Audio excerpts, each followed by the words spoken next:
Hey everyone, welcome to one more episode of MetaCast, the podcast of the Meta-Analysis Academy. I am honored today to welcome to the stage Dr. Daniel Marcusa.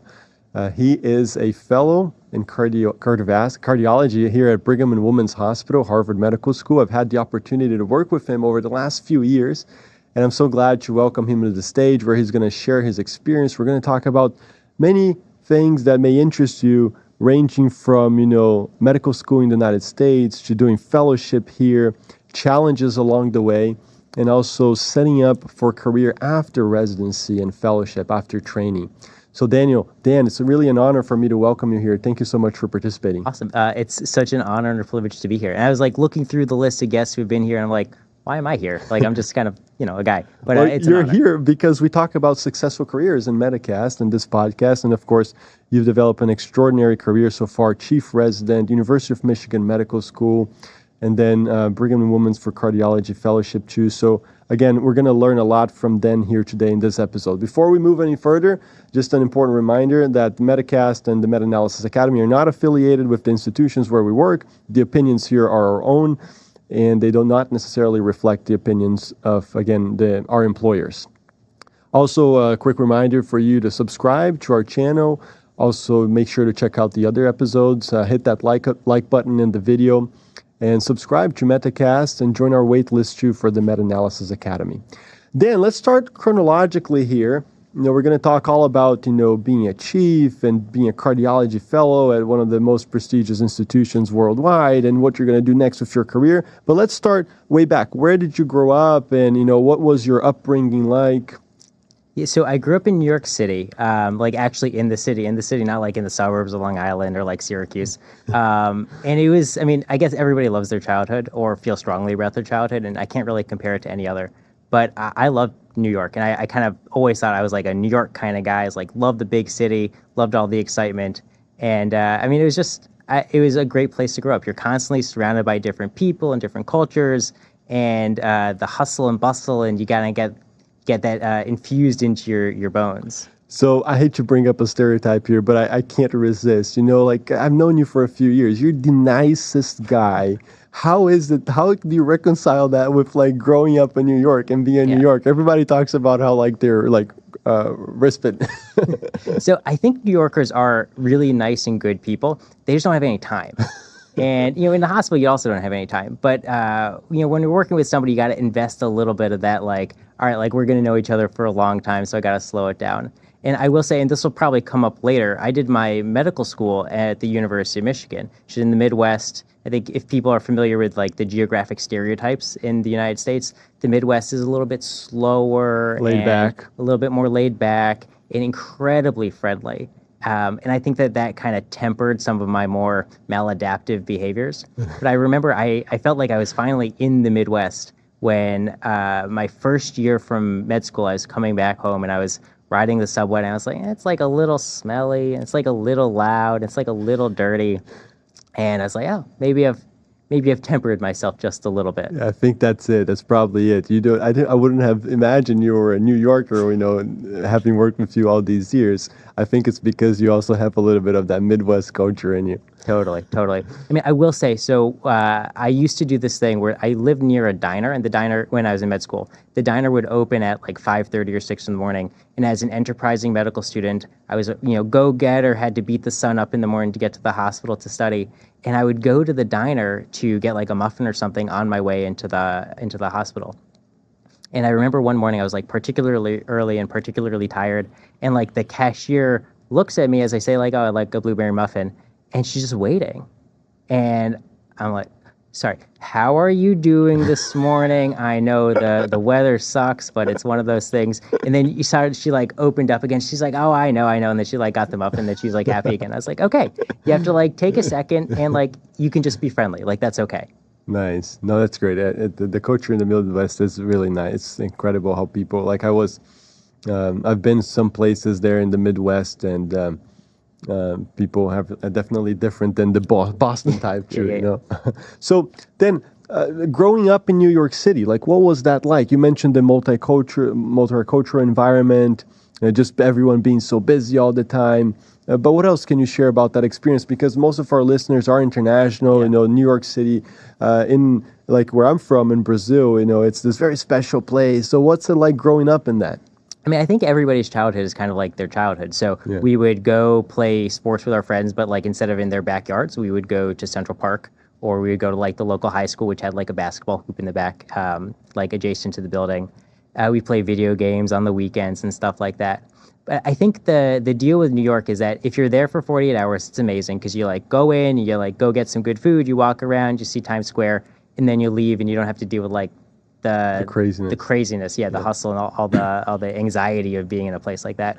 And then if you live there, you kind of figure out how to adapt to all of the things. You kind of know this is the right place to go to get my dry cleaning done, and this is the place that I go that's like the quietest part of Central Park, so I can get a little bit of peace and quiet. And this is how I get groceries. But if you're there for like 3 months, that's the worst because you don't have time to figure out how to survive in the city. But you've kind of seen Times Square enough times and eaten enough hot dogs that you're like, that's enough for me. Absolutely. Yeah. And how'd you end up in Michigan for med school?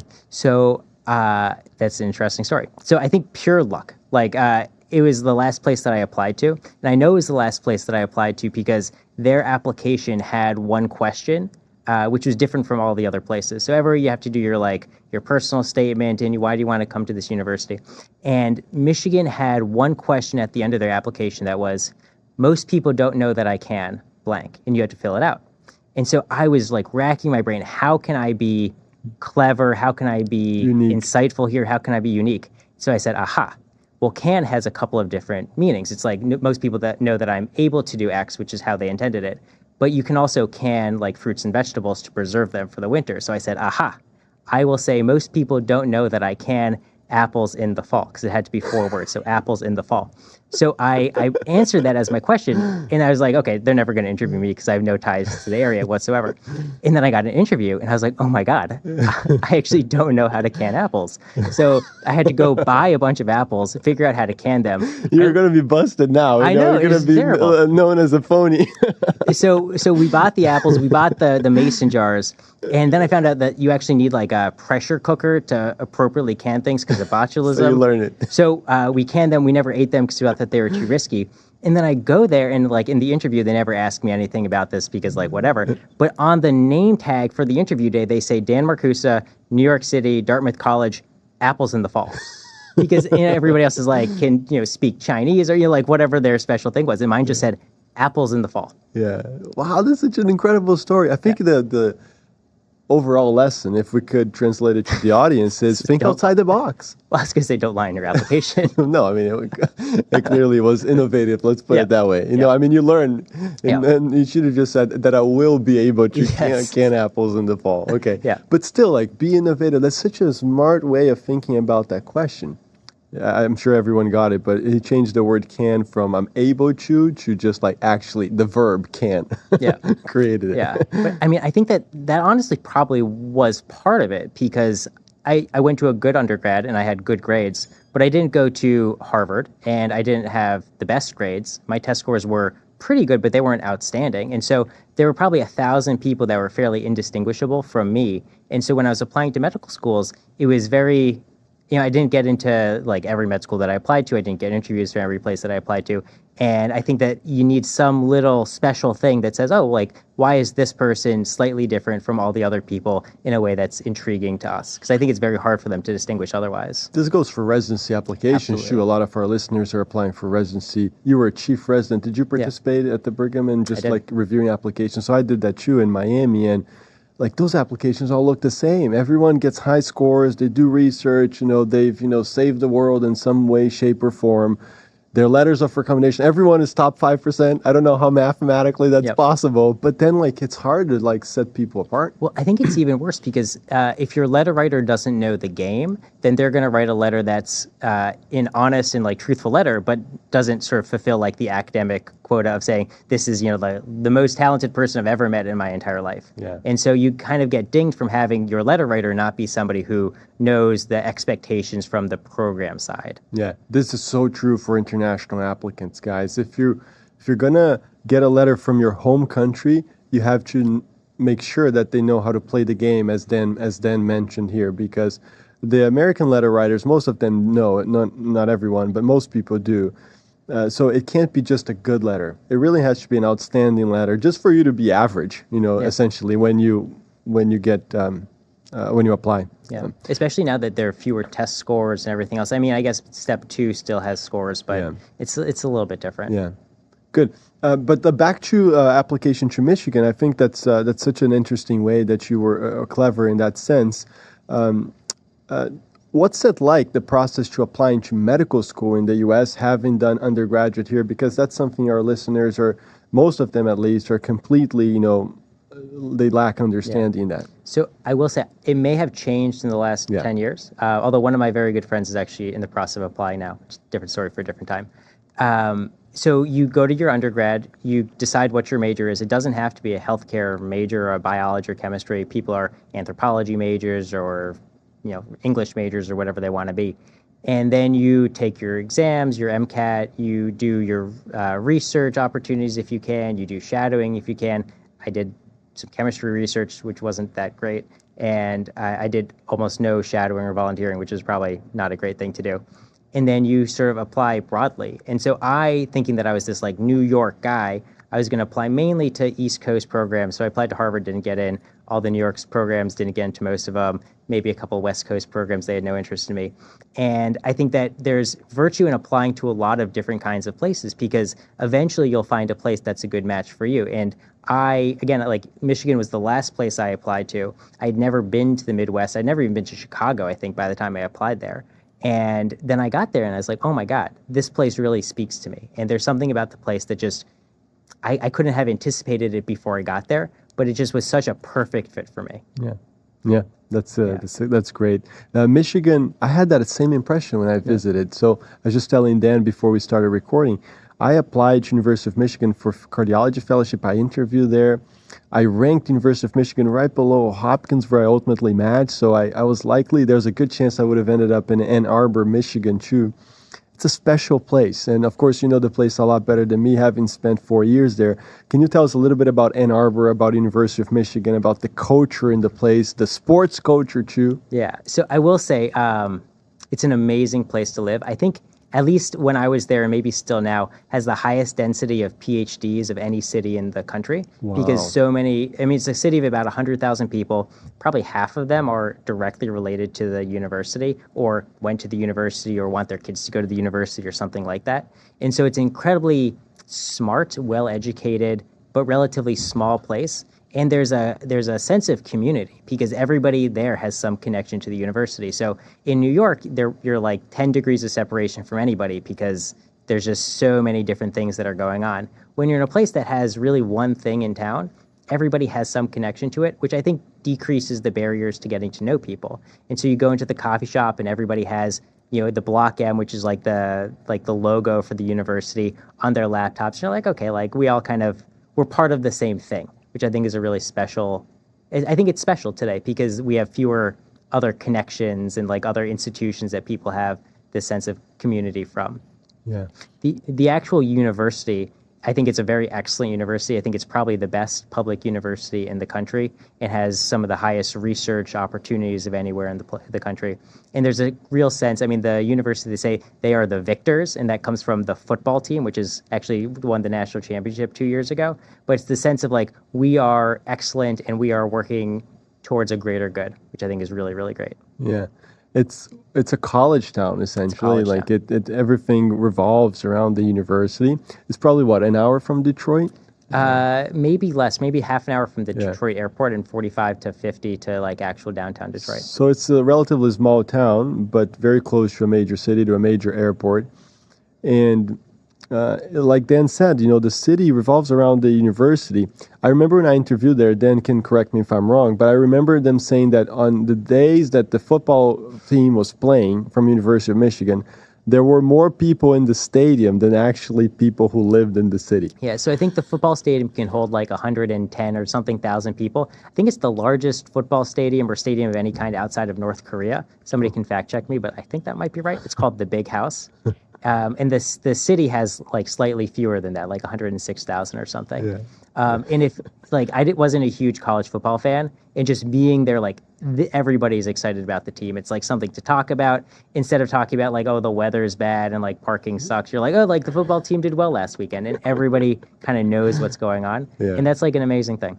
Good. The part of the reason why they talk about the football team and not the weather is because the weather always sucks. Yeah, that's true. And the football team sometimes is good. Oh yeah, true. It's incredible. There's these very well-known rivalries in the U.S. like University of North Carolina and Duke, Florida State and University of Florida, University of Michigan and Ohio State. That's a really well-known. That's just across the state border. And that's a really one of the biggest rivalries. So Michigan and Ohio actually fought a war against each other in 1800 something, like early 19th century. I didn't know that. And it was over the strip of land where the city of Toledo is. And so I think like 10 people died. And as part of the settlement, Ohio got the city of Toledo, which was a major shipping port because it's one of the main cities on one of the Great Lakes, I think Lake Erie. And then Michigan got the Upper Peninsula, which is this other very large swath of land with very few people. That's like to the northern portion of the state. Oh wow! Yeah. I didn't know that. That's part of the rivalry too. American history. Oh wow! Very good. So yeah, you guys will hear jokes and comments about Michigan versus Ohio State. Very good. And I can imagine that as good as the city is, and the culture and the sports culture, everything we talked about, the medical school also was something quite amazing as well. It was an amazing place. I mean, I think everybody enjoys medical school. It's really fun. You're learning all this new things. You're excited because you're seeing yourself develop as a person and develop into your professional identity. And I think it was a great place for me to be. But the medical school itself is excellent. I think it has a very good reputation. When I was there, they said that they sent out a survey to different program directors, and the University of Michigan medical students were thought some of the highest caliber in the country because the clinical training was really excellent. We got to hold the pagers and really be on the front line as medical students taking care of our patients. And I think that was a real blessing and part of how I became, I think, an effective clinician as a resident. Nice. That's incredible. That's the thing about the United States, that a lot of people from outside the country don't really realize, making the contrast with Brazil, where I'm from. In Brazil, you have maybe 2 or 3 really great centers, like at the caliber of Michigan and Brigham and others. But in the U.S., you have dozens, I would even say maybe 50 or more great centers, like at the level of, for example, like University of Michigan, really great program, different states. It's really a great country to train because you have opportunities in many different places. Yeah. And I think probably think about you because you trained in Miami, right? Yeah. And so the population of patients that you're going to see in a place like Miami, where you have very different cultures and a lot of people are coming fresh. Exactly. Whereas the University of Michigan, it is in a fairly wealthy town and is the main referral center for this entire portion of the state. And so you don't have that many cellulitis cases because the actual population doesn't have that much. But you'll see 1 million hypoplastic left heart congenital cases and all sorts of other very rare diagnoses coming in, which I thought was kind of a cool thing in training. That's interesting how does that work? Just since you mentioned that, and then we're going to move on to your residency, and in the sense that, it's not a big city, 100,000 people, but it's a major academic center. You have Detroit right next door. There's good centers there too, like Henry Ford and others. How does the referral base work? And how do you guys get the volume essentially? Yeah. So there's also been a lot of change recently. So the University of Michigan purchased or merged with another health system that was sort of in the center portion of the state, where like the capital city Lansing, some of those hospitals. So there's now this hubs and spoke model a little bit. But you're right, it's the main referral center basically between Chicago and Cleveland. Detroit, has some excellent hospitals, but the University of Michigan, I think, is probably that foremost academic center. And so you get a lot of the referral patients from the other portion of the state all coming in. And so there were helicopters coming in from 5-6 hours away, bringing interesting patients from some of these more rural hospitals. I see. So you probably stand out in terms of just excellence, you're competing on the grounds that there are other options, but, maybe not at the level of the University of Michigan, that kind of thing. Yeah, Detroit has excellent hospital systems, so I'm not saying that there are patients oftentimes coming from Detroit into Ann Arbor, but sort of Ann Arbor is just slightly west of Detroit, so everything west of Ann Arbor is, for the most part, coming to Ann Arbor. Okay. Very cool. And then you did med school there. You decided to become a cardiologist, internist, and then you ended up in Boston. How was that? Yeah, so I've loved Boston. I mean, I've now lived here for 7 years, and I remember actually leaving the Midwest thinking, like, I hope I don't become a jerk moving to Boston. And I don't think that I did. But I think Boston's a great city. It's not as big as New York, and so you can probably walk from one end to the other in like an hour and a half on a good day if you really got your walking shoes on. But you have a lot of you have really interesting people. You have all of the different universities and research centers and hospital networks. So you have a really high density of really well-educated, really smart people who are all kind of optimistic, trying to do new things. Yeah. It's a pretty clean city in comparison to New York. It's a beautiful city. Very beautiful. Housing, expensive. Super expensive. Super expensive. Yeah. But, that's kind of part of being in the United States these days. Yeah, true. And you did internal medicine residency at the Brigham, and one of the top academic centers in the country. What was that like?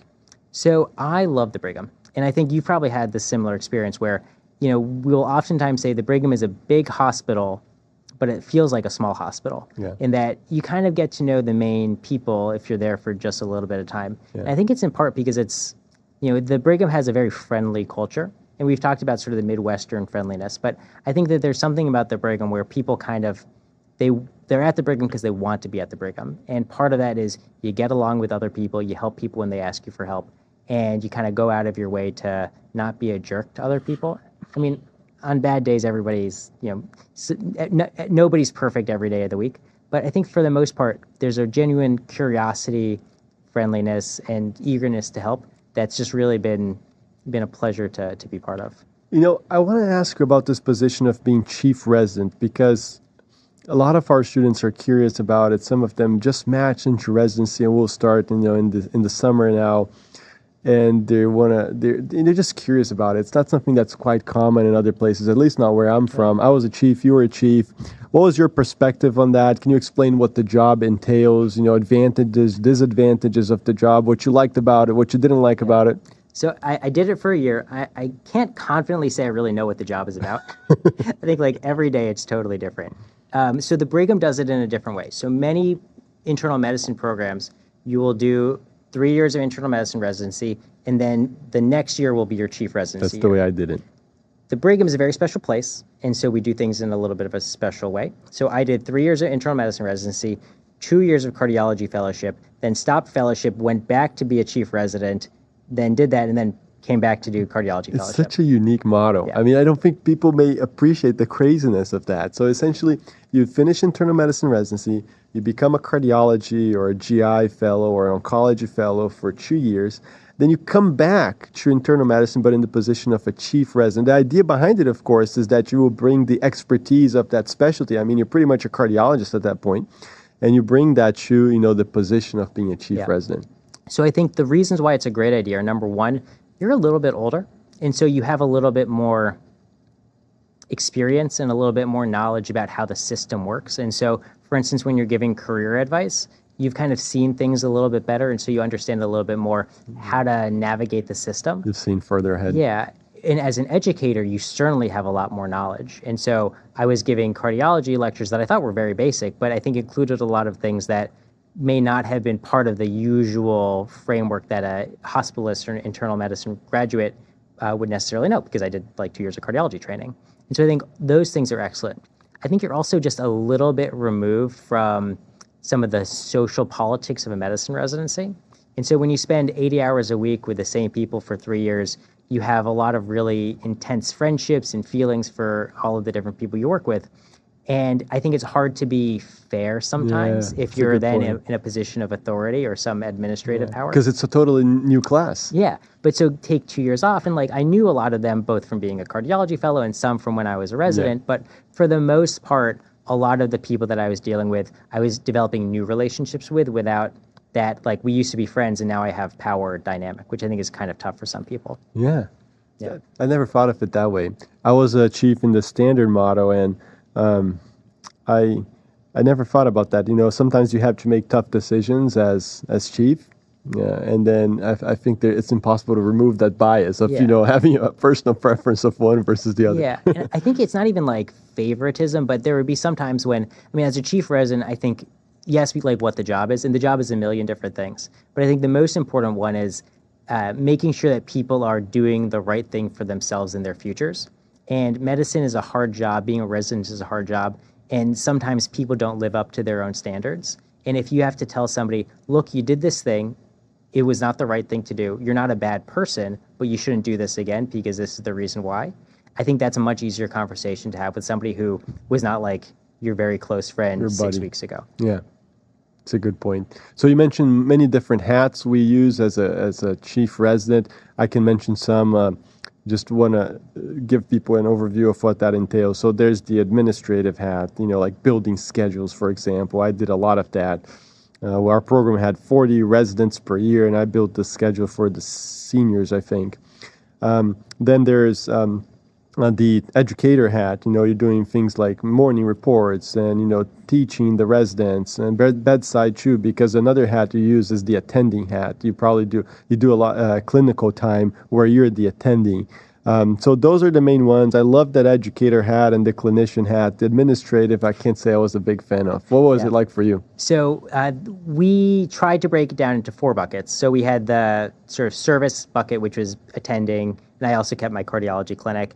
And I found that I was a very different attending than I was as a cardiology fellow. Because I think as a fellow or as a trainee, you can kind of be a little cavalier. You say, yeah, that's fine. Like, the potassium's 3.4, but, it's okay. Don't worry about it. But then as the attending, you're trying to discharge them. You're like, oh, my God, what if they have an arrhythmia? Maybe we should watch them. And so having to be the final decision maker, I think, is a very different role than being the person suggesting the plan to somebody else to say yes or no to.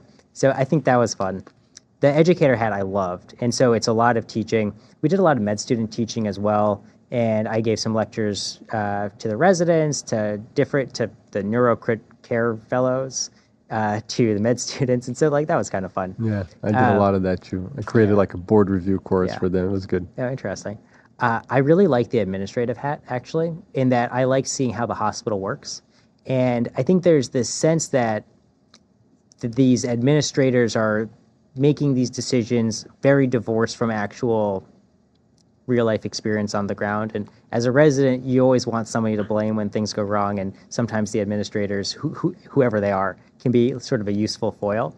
But then you actually get to work with them. You say, well, they're trying to juggle all of these other parameters that I just had no idea about.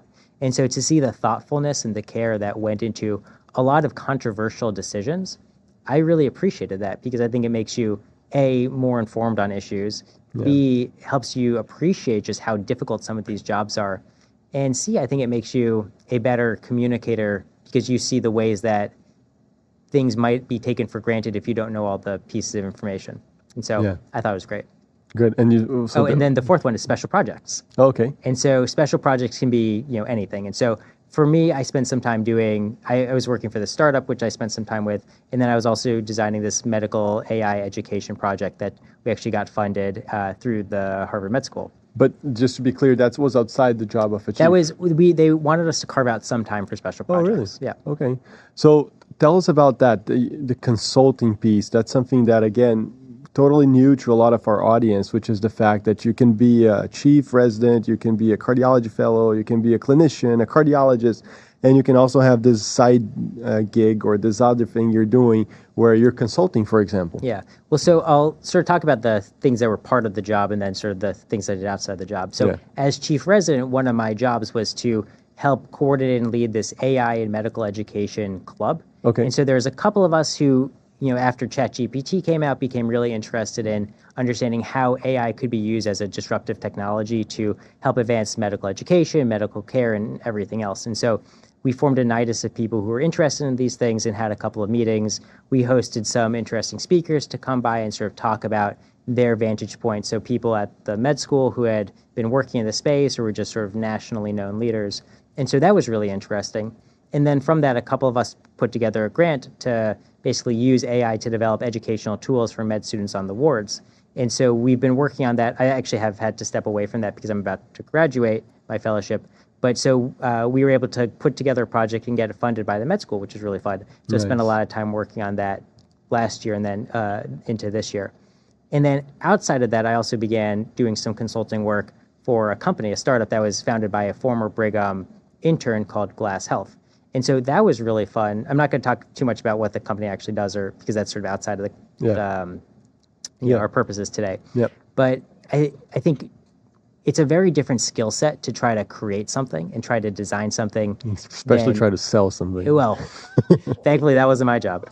But I think in medicine, you're really trying to learn the playbook. And so I didn't invent Zosyn. I didn't invent amiodarone. I need to know how to use them. But it's really, atrial fibrillation is atrial fibrillation is atrial fibrillation. But when you're trying to design something that doesn't exist, you kind of have to start from square one and say, well, what would be useful? What do I know how to do? What do I not know to do, but I kind of know somebody who might be able to help us do this thing? And so it's just totally different from anything that medical training prepares you for. And I think that's kind of fun because I like learning new things and it's a new skill set and you find yourself in interesting problems that you kind of couldn't have foreseen. And so I absolutely loved it. I think it's hard, though, to balance because normal economic systems require like dedicated continued time and availability during business hours, which as like a medical trainee, you like never have. And so balancing longitudinal non-medical responsibilities with your medical training is like a very difficult balance. Tell me about it, I've been doing that for a few years. That's the great, Dan. I mean, you've done so many incredible things. The consulting piece is, I've known a few Brigham fellows now who've done it. It's something that, it's not traditional, it's not standard, but I see a lot more people getting involved with that. And it's so good to do that. Well, I think the Brigham intentionally tries to allow for things like that. And so the Brigham Medicine Residency playbook has always been find the smartest, socially adept people that you can and try to let them do whatever they want within the bounds of reason. And so they try to create a little bit of flexibility in the residency so you can explore stuff that's outside of the traditional, learn medicine, do research kind of pathways. This is a great contrast, too, with how medical training is in the U.S. versus in Brazil. Again, I keep mentioning Brazil just because that's where I'm from. It may be the same for other countries. But like in Brazil, you have 2 years of internal medicine residency. You have to do exactly this. You follow this rotation and that rotation and so forth.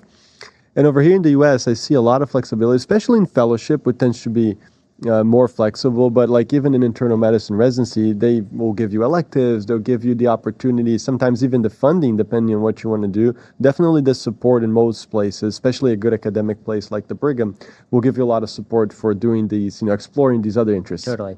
And I think that I'm actually one of the sort of atypical people at the Brigham because I had all the flexibility in the medicine residency. And so I got to do research and I got to do sort of entrepreneurship and things like that. I got to fellowship, I got to do some other research and other things like that. And at the end of the day, I realized the thing that I like most of all is just taking care of patients. I shouldn't say just taking care of patients, but like very few people I think graduate from the Brigham fellowship with an intention of being a clinical 100% cardiologist. Yeah, this is a one major topic I wanted to bring up in our conversation. I'm glad you introduced it, which is the options that doctors have in the United States once they finish their training. Yep. You go to a cardiology program at a great institution like Brigham, like Hopkins, where I went, and let's just create the general categories first. There's this researcher, like someone who is grant funded and gets money from the NIH, from industry, will typically stay in a major academic center. And then there's people who are clinicians who will go on and do 100% clinical care, either in academic settings or in private practice. And of course, there's everything in between. But let's talk a little bit about, how these different phenotypes, let's put it that way, of junior career and developing a career later on as a physician here after training. So when I was applying to fellowship, the advice I was given was fellowships want traditional academic cardiologists. So you should present yourself as somebody going down the traditional research-heavy path, which means you're spending 80% of your time doing research and 20% of your time doing clinical care. That's the researcher category that I mentioned. There's the clinician educator path where you're clinically a little bit more heavy, but then you take on major education responsibilities. And so that would be maybe a program director or associate program director. Associate program director, things like that. And then I think people are now trying to create maybe hybrid roles where maybe they're clinical cardiology, plus they do something very external. So it can be consulting or whatever else they want to do in their lives. Startup and stuff. Yeah, exactly. And I think there's a little bit of flexibility between those phenotypes, and I think people wear different hats and change their balances over time. But by the time you're sort of senior into your fellowship, you kind of have to know which of those paths you're gunning for. And it's very hard to totally switch from one to the other. Because the skills are ultimately different. Totally. I think it's always helpful to be a great clinician, but honestly speaking, if you're going to do a clinical career, you need to have a lot of clinical skills. Like you have to know transesophageal echo really well. Like, Dan and I did a training in imaging. You have to know how to be really a good clinician, maybe add cardiac CT on top of it. Like you have to really get clinical skills that are going to be valuable when you go to work, either private practice or academia.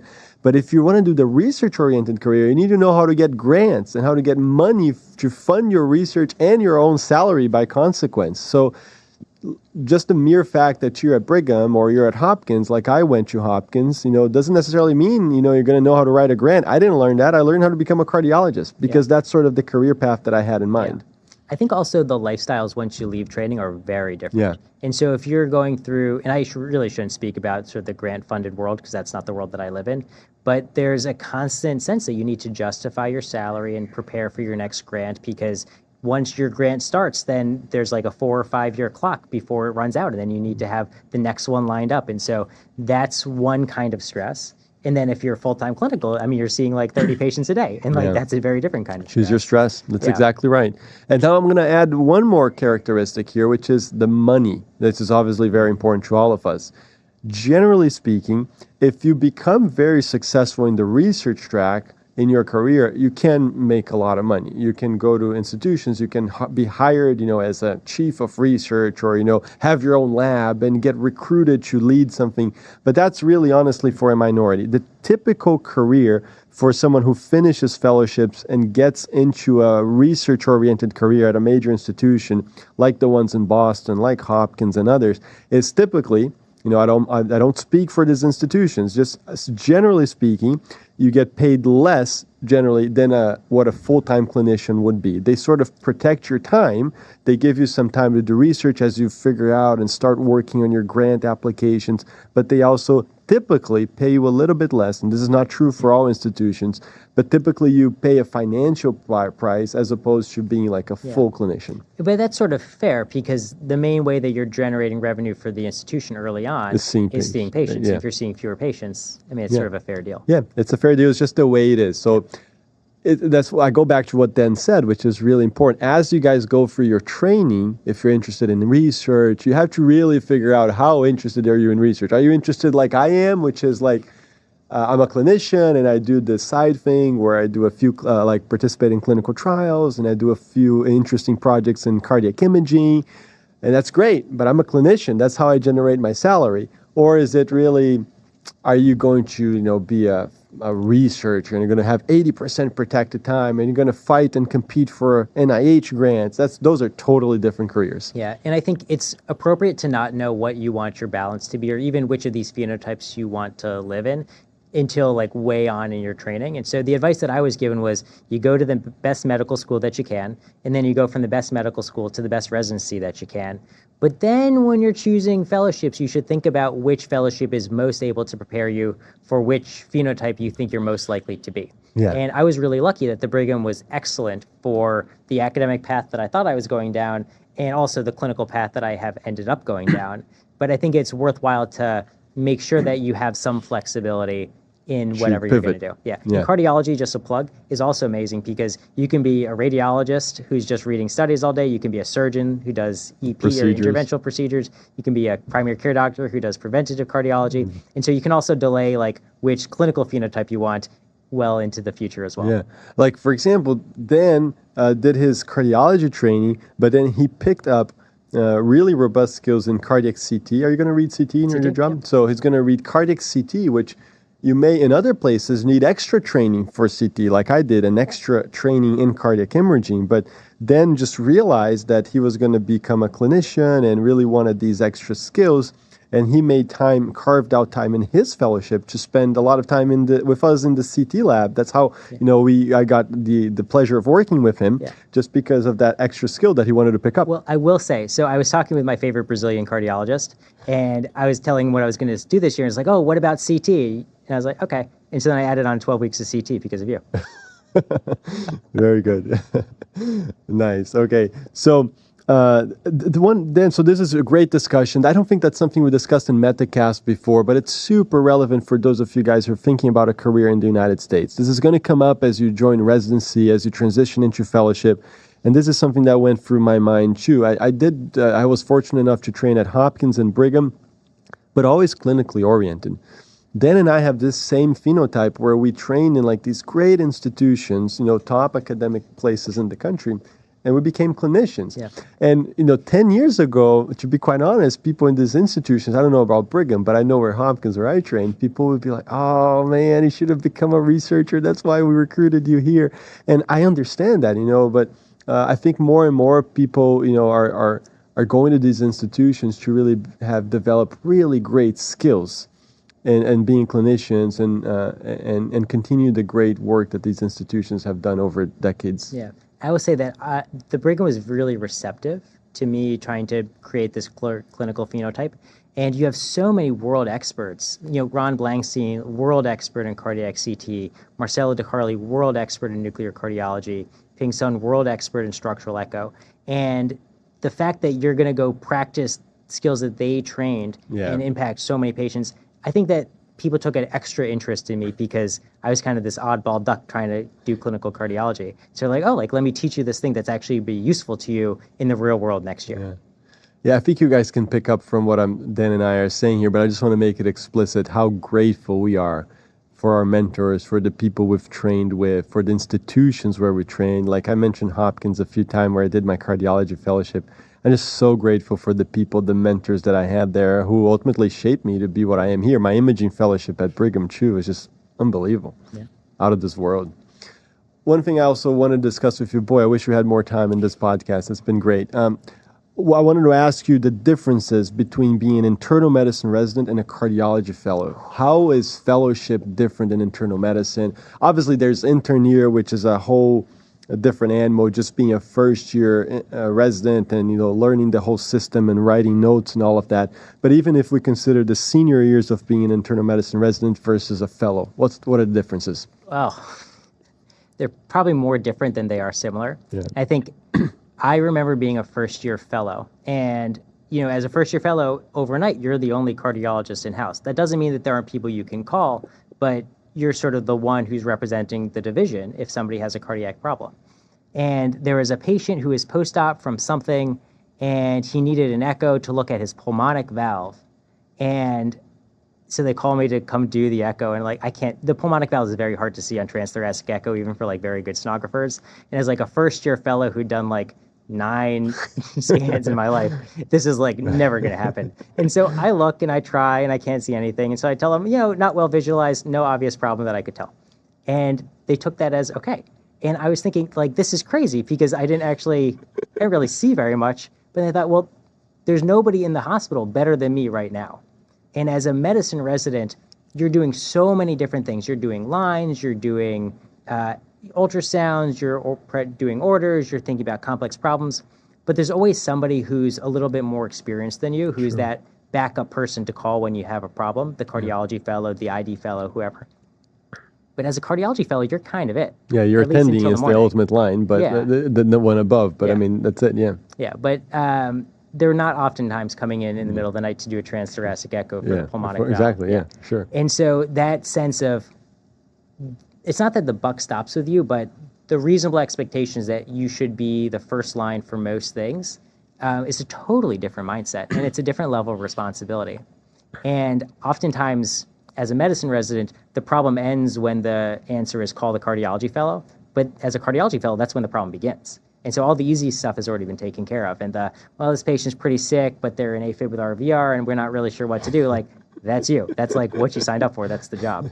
And so I thought that it was a total different mindset. But I think if you go to a place with really good clinical training for residency, you're really well prepared for some of those fellowship problems because for the most part, you're dealing with stuff that you've at least seen or had some experience with. Yeah. So, I'm going to admit something here. I don't think I've ever stated this on record, but what you just mentioned is one of the things that I really like about general cardiology.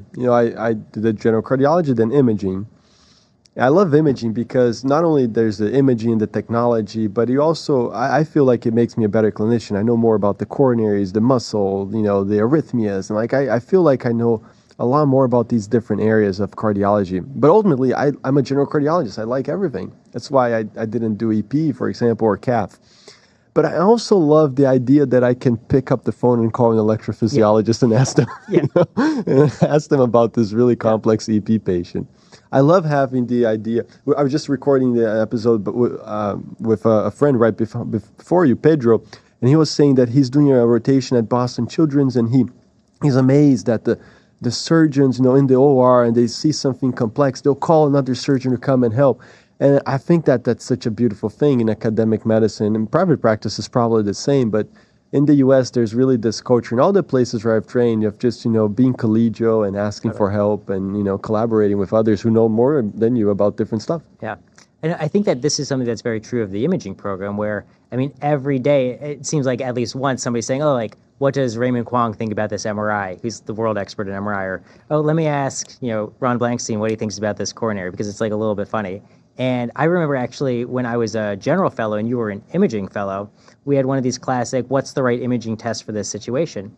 And I suggested to the very senior cardiology consult attending that we should place a Rhanderson consult to figure out what the answer should be. He's like, Rhanderson consult? I've never heard of that. I was like, you don't know Rhanderson. So I took him down to the imaging room and we asked you and said, what should you do here? And I don't remember what the answer was, but that idea that you should know who your friends are and you should know who you can ask for help. Yeah. And that's, I think, the most important thing in medicine is making sure that you know who your friends are, know who you can reach out to for help.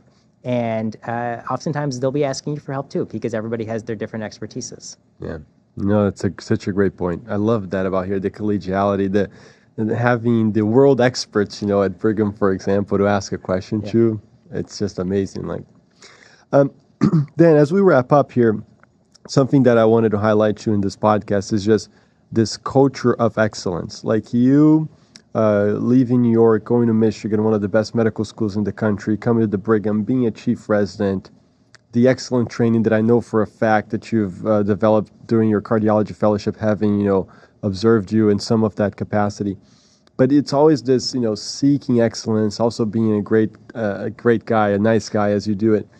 But tell us more about that. You've worked with trainees, you've been a chief resident, you've been in leadership positions. Do you think that that's something that you can educate people on? Do you think that it's something that, you sort of got from your background and the way your parents raised you, for example? Do you think it's something that's intrinsic to you?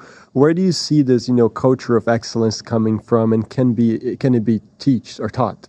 No. First of all, it's really humbling to hear you. No, I'm serious. Say that. So it's really nice of you to say. So I've been thinking about this a little. So we have a 1-year-old, and so Congrats. Thinking, there are things about me that I like and things about me that I don't like and things about my wife that I like and things about her that, I like everything about her. But so Good answer, my man. Thank you.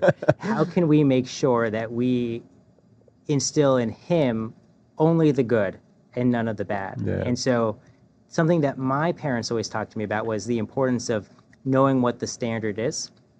And for most people, I think most people are talented enough that if they know what the goal is, they can reach it. But oftentimes the difficulty is you don't know what the gold standard is, or you wish the gold standard is maybe lower than it actually is. And so having relentless discipline about knowing what true excellence is.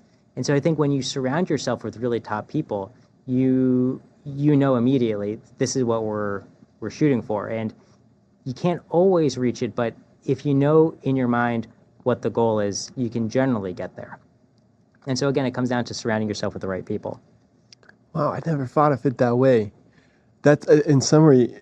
I want to restate this just because it's so powerful. I think it's just making very clear what that standard is, that gold standard is, and not being okay with lowering the bar just because it's hard to get there. I think there's another one where you're generally the average of the 5 people you spend the most time with, Yeah. because you get influenced by them in all these ways. And oftentimes the 5 people you spend the most time with are not like the 5 most important people in your life. Like it's generally not like your wife and your parents and your kid. You know, it's like the person whose desk is next to yours in the clinic. Yeah. And so Like I was a chief, like my co-chief, like a full year. Yeah, exactly. Good friend. And so you pick up good things from them, and you probably also pick up the bad things from them. So if you can be a little bit more intentional about surrounding yourself with people that you aspire to be like, I think that goes a long way. Yeah.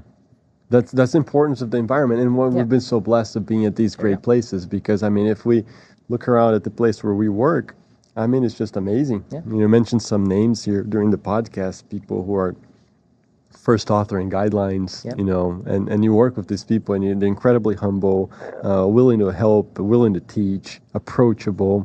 That's the other thing we didn't talk about, but I just want to wrap up with this message. Is just these people that we've talked about, Dan himself and others around us, are just the nicest people. Like the more senior, the more renowned someone is, the more approachable they are and friendly. It's just great. Absolutely. Awesome, Dan. I mean, I wish we could go on, but I want to wrap up just because of the time. I want to thank you so much for being on this podcast. It's been an honor learning from your experience. I'm really excited about the next phase in your career. I'm sure you are too. Dan was telling me that we're recording this as he's about to finish fellowship, and then he's going to take a few months off and start his job, as a clinical cardiologist. Yeah. So I'm sure you're going to do extraordinarily well. And thanks for coming on. It's been a pleasure. Thanks for having me. And best of luck to everybody out there. Yeah, just a final message from you on just an inspirational message. People maybe here in the U.S., people who are residents now, fellows, chief residents listening to us, who want to follow in your footsteps, who want to maybe become clinicians, maybe come to great institutions like the Brigham. What would you tell them? Yeah. So, I mean, it's a really hard question because, like, general advice is general and doesn't always get everybody. But I think people remember how you made them feel, and people remember how you made them feel about themselves. And it never hurts to be friendly, but, people can be friendly. I think I was thinking about, like, what makes Rhanderson so special. And he's very honest with his emotions. And so when he's having a great day, like, everybody knows. And then when he's having a tough day, like, he's not going to hide it. He's not going to be a grump about it, but he's going to say, like, oh no, like, we have 15 more studies to read before we can go home. Yeah, and true. I think that that's true because, like, we're all feeling it. Yeah. And to be honest just makes you a little bit more approachable. It makes people trust you. It makes people like you more. So it's good to be good, and it's good to be friendly, and it's good to be honest. Yeah, no, I love that final message. Guys, so this was a great podcast with Dan Marcusa, a great friend, a cardiology fellow, soon-to-be cardiologist. And this is the podcast of the Meta-Analysis Academy. Don't forget to hit the like button, to subscribe to the channel, to join the wait list, to learn how to do research. We didn't talk about this, but research, even if you have this clinical phenotype like Dan and I do, research is super helpful and will help you guys get to great places like, the ones that we mentioned here. It's important in the application process and all of that. So make sure to join our wait list for the Meta-Analysis Academy, learn how to do great research with autonomy and advance your careers. Dan, thanks so much for joining. Awesome. Thanks, guys.